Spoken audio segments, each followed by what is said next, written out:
la manière dont je vais attaquer le champ de boss va être déterminante sur le résultat à la fin.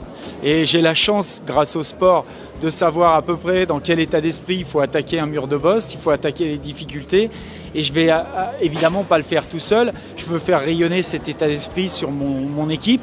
Et puis plus largement, il va falloir faire rayonner cet état d'esprit combatif, conquérant, enthousiaste sur tous ceux qui vont avoir envie d'accompagner de près ou de loin ce projet. Le président est arrivé, on est très heureux de ce président. Vous connaissez le processus qui nous a permis d'arriver jusqu'à cette candidature, jusqu'à cette désignation que nous avons retenue jeudi dernier au terme de nombreux échanges qu'on a eus avec Edgar, à la fois sa vision sur la manière avec laquelle on peut organiser ces jeux, le sujet de la gouvernance, et puis vous savez ce qui m'est très cher depuis le début, sobriété, éthique, gouvernance, et Edgar s'inscrit complètement dans cette volonté de partager avec nous. Les jeux sont rassembleurs. C'est leur caractère, peut-être pas unique, mais de nos jours, savoir rassembler. Un événement rassembleur, c'est quelque chose qui compte énormément. Rassembler autour des valeurs du sport, c'est quelque chose qui, en particulier pour les plus jeunes générations, dans un monde qui est peut-être aujourd'hui plus polarisé qu'il ne l'a jamais été, c'est essentiel. C'est un moment de fierté nationale, les Jeux Olympiques. Et donc, c'est l'occasion de poursuivre cette magie des Jeux de Paris.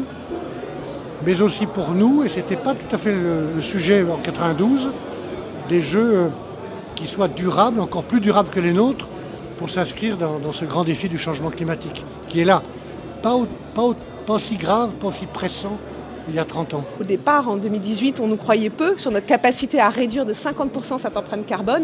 Pourtant, en 2024, on a fait la démonstration que c'était possible. Eh bien, nous allons appliquer la même méthode pour les Alpes françaises 2030, se donner des ambitions et challenger chacun des projets, chacune des lignes de l'organisation des Jeux pour réduire cette empreinte carbone et trouver des solutions également pour préserver la biodiversité. Ce sont des enjeux qui sont majeurs et sur lesquels on va être extrêmement vigilants et on va se donner les moyens de réussir cette ambition. Je pense que les priorités, on les a toutes et tous en tête. C'est la question du plan directeur des sites qui doit encore être effectivement ajusté sur des points mineurs. Il y a la question des sites additionnels, des sports additionnels qui va se poser assez rapidement. Bien évidemment, asseoir la gouvernance et surtout continuer à travailler le rayonnement de ce projet, le rayonnement auprès des partenaires privés, auprès de la communauté des athlètes et bien évidemment au sein de ces territoires, que ce soit la région Auvergne-Rhône-Alpes ou la région Sud. On aura l'ouverture dans le Nord, la clôture dans le Sud et vraisemblablement à Nice. Puis après, à partir de ce moment-là, je fais référence à Paris en disant si on avait dit avant ces différents tableaux, cette histoire, etc., la magie de l'ouverture n'aurait pas été là. Donc la magie des Jeux doit perdurer et le suspense doit être là jusqu'au bout. Donc je resterai hermétique. Ah bah forcément, moi ce sera sûrement mes derniers Jeux d'hiver. En tout cas, ce sera mes 4e si j'arrive à les faire. Et ouais, c'est un objectif de vie, moi maintenant, plus qu'un objectif sportif, parce que les Jeux à la maison, c'est déjà très rare de les avoir.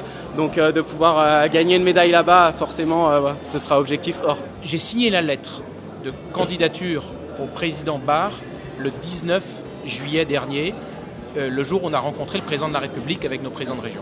Le 29 novembre, nous étions choisis dans un temps record. Jamais une candidature olympique n'a été menée aussi vite. Donc, on sait relever les défis en France. Et je crois que c'est justement parce que le temps était si court que la France a été choisie. Donc, voilà, soyons fiers d'être Français. Et ce pays, il sait relever des défis extraordinaires. On l'a vu avec les Jeux Olympiques. On sait remonter des cathédrales en très peu de temps aussi. Donc voilà, la France a ce génie que peut-être d'autres n'ont pas.